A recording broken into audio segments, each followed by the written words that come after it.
ఈ వీడియోలో serialise method గురించి చూద్దాం. Serialize method creates a URL encoded string text string by serializing the form elements. So form ని use చేసినప్పుడు దాంట్లో ఉండే వాల్యూస్ ని మనం సీరియలైజ్ చేయాలి అంటే అజాక్స్ రిక్వెస్ట్ కు పంపించాలి అంటే మనం సీరియలైజ్ అనే మెథడ్ ని యూజ్ చేసుకుంటాం. You can select one or more form elements or the form element itself. So ఇందులో ఉండే వాల్యూస్ ని మనం సీరియలైజ్ అంటే టైప్ ని మనం ఇన్పుట్ ఎలిమెంట్స్ ని మనం సీరియలైజ్ చేయొచ్చు, లేకపోతే ఫామ్ లో ఉండే ఎంటైర్ కంటెంట్. ఇక్కడ నా ఫామ్ లో 2 ఎలిమెంట్స్ ఉన్నాయి. So type equals to text ఉన్నాయి. ఇక్కడ ఇంకా మీరు ఫామ్ ఎలిమెంట్స్ ని ఎంటర్ చేయండి. ఫామ్ లో ఉన్నవన్నీ కూడా మనం సీరియలైజ్ చేసుకోవచ్చు. So the serialized values can be used in the URL query string when making an AJAX request. So తర్వాత వచ్చేసి syntax is $selector serialize. Okay, so ఇప్పుడు ఫామ్ చూడండి. మనకి ఉన్న HTML డాక్యుమెంట్ లో ఫామ్ యాక్షన్ ఈక్వల్స్ టు అని రాశాను.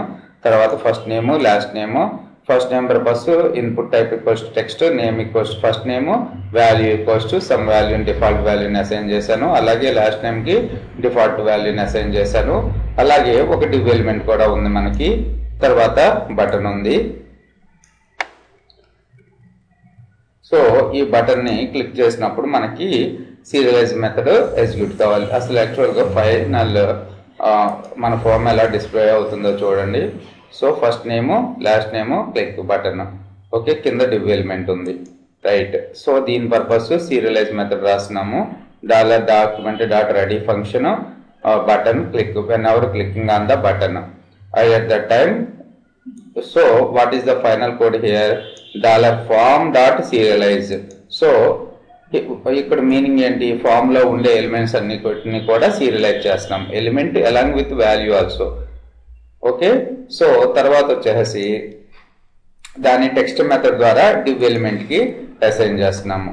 Right, ఇప్పుడు చూడండి output. So first name equals to last name equals to. So first name last name అనేది ఎక్కడ వస్తుంది? ఈ ఫస్ట్ నేమ్ అనేది యాక్చువల్ గా మనం ఇక్కడ name equals to first name అని ఇచ్చాం కదా, అందుకని చెప్పి F ఈక్వల్స్ టు. సో మరి ఇక్కడ ఈ నేమ్ అనే ఫీల్డ్ ని ఎంటర్ చేయకపోతే ఏమవుతుంది మరి? So save the document. So పేజ్ని రిఫ్రెష్ చేయండి.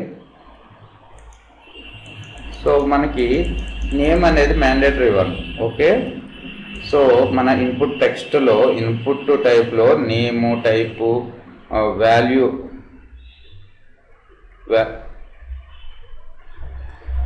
కూడా important.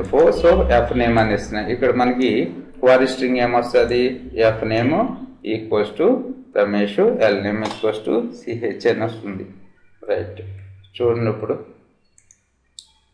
F5. So click F name equals to Ramesh and L name equals to CH. నేను ఇక్కడ కొత్త నేమ్స్ ఎంటర్ చేస్తున్నాను.